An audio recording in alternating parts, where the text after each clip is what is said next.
Težko človek reče, da mu je v taki težki temi kaj zelo všeč.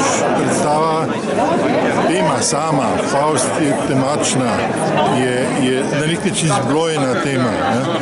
Ampak moram reči, da je tisto, kar je bilo treba tle ven potegniti, kaj je Valeke naredil pravzaprav izvrstno z malo sredstev. Predvsem pa seveda prevladita glasba in sjajna izvedba.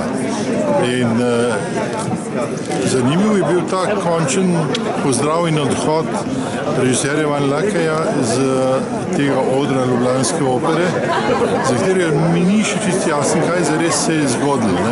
Očitno gre za en poklon ljudem, ki se borijo za svobodo, pa ne bo to Faust zoper Mefista, ali pa morda kje drugje, morda v Ukrajini. Je bila izvrstna. Solisti izvrstni, orkester, zbor.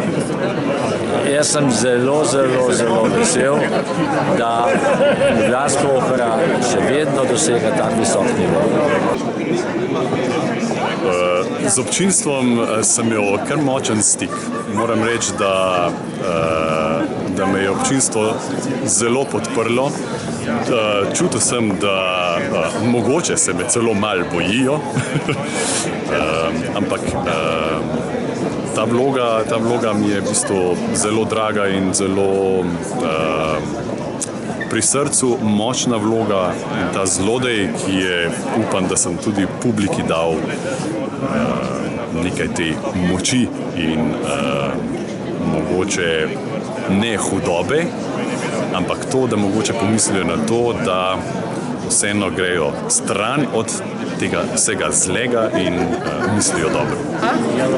Sjajna predstava, pa dolgi čas taka, da človeka čisto prevzame. Kaj vas je posebej prevzelo? Vse. Torej, kot veste, sem jaz pela Margareto z dirigentom Koblerjem in sem se danes z veseljem spomnila nanj. Predstava je bila odlična. Res je manjkalo malo barv, to je res. Pogrešala sem malo svetlosti, kljub vsemu, ne. Mehen preveč temno je bilo vse sivo, ne. Malo sem pogrešala res barve, ker jaz imam zelo rada barve. No, predstava je bila sjajna, ne. Je pa res, ko je rekel režiser, da je falilo malo tiste plave, pa predvsem tiste rumene barve, ne. Ker je bilo preveč scena, mislim, in tudi malo preveč temačno, preveč je bilo, ne. Posebno v tistih lirskih ljubezenskih delih bilo malo bolj, ne, tiste rumene pa plave barve. On ima en tak stil, bolj temačen, nikoli ne da kaj dosti na kostume in tako je bolj zmeraj, tako bolj morbidno, ne. To je njegov stil, ampak drugače ta režiser je izredno dober. Predstava po pričakovanjih mi je bila več kot izjemno všeč. Mislim, da je vsak doživel katarzo v tej predstavi.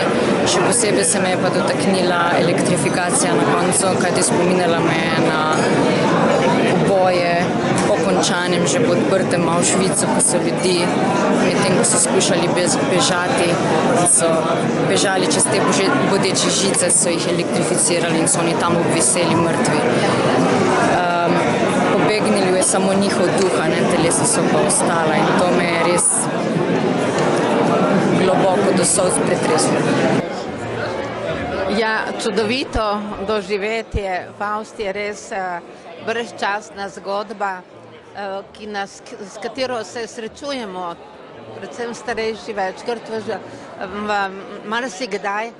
In mene je prav spomnila na ta moja gimnazijska leta, ko sem prvič ga kot drugem ali tretjem letniku gimnazije spremljala prav tukaj v operni hiši tega Fausta. In moram reči, da se je marsikaj sem podoživljala iz tistega mojega mladostniškega časa.